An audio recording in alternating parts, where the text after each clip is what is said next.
c'est l'histoire d'un homme qui voilà, parfois n'est pas capable de regarder sa vie en face et qui va à cause d'une douleur dans le dos, être subitement obligé de regarder sa vie et il va mener une enquête dans sa propre vie parce qu'il est persuadé que la réponse à cette douleur, ce qui est souvent le cas si on n'a pas quelque chose de grave, je veux dire, ça peut être vraiment lié à une somatisation de non-dit, de frustration, et donc il va remettre un peu tout en question dans sa vie, il va mener une enquête. Et donc il va se rendre compte, alors qu'il pense avoir une vie relativement confortable et réussie, il va se rendre compte que il a des problèmes un peu partout et que c'est une sorte d'étendue du désastre.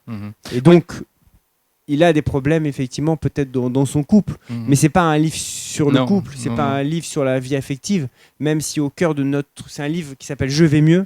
C'est une tentative d'un homme, voilà, de remettre les choses à plat et de tout faire pour aller mieux.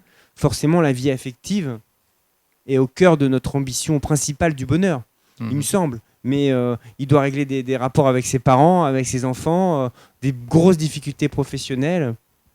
Mais n'allez pas, je ne suis pas systématique dans le couple et la séparation. Chacun, voilà, qui peut avoir une douleur extrêmement subite, voilà, importante. Voilà, on est suffisamment entouré de choses difficiles autour de nous, de témoignages de destin brisés par la maladie, il va penser qu'il a quelque chose de grave. Et moi, j'avais envie aussi, même si la deuxième partie du livre est peut-être plus, je ne veux pas trop raconter, mais à plus de légèreté, à plus d'humour, j'avais aussi envie de raconter la difficulté d'être face à l'angoisse, à la maladie, la succession des rendez-vous médicaux. Il dit lui-même qu'il est comme un VRP de sa douleur. Tous les matins, il va passer des radios, des examens, il répète tout le temps la même chose. Je dis à un moment dans le livre que l'apparition d'une douleur, c'est comme une scène de crime.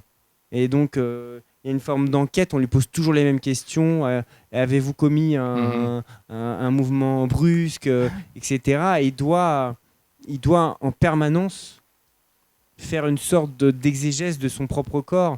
Et c'est forcément angoissant. Mon premier livre s'appelait Inversion de l'idiotie, de l'influence de deux Polonais.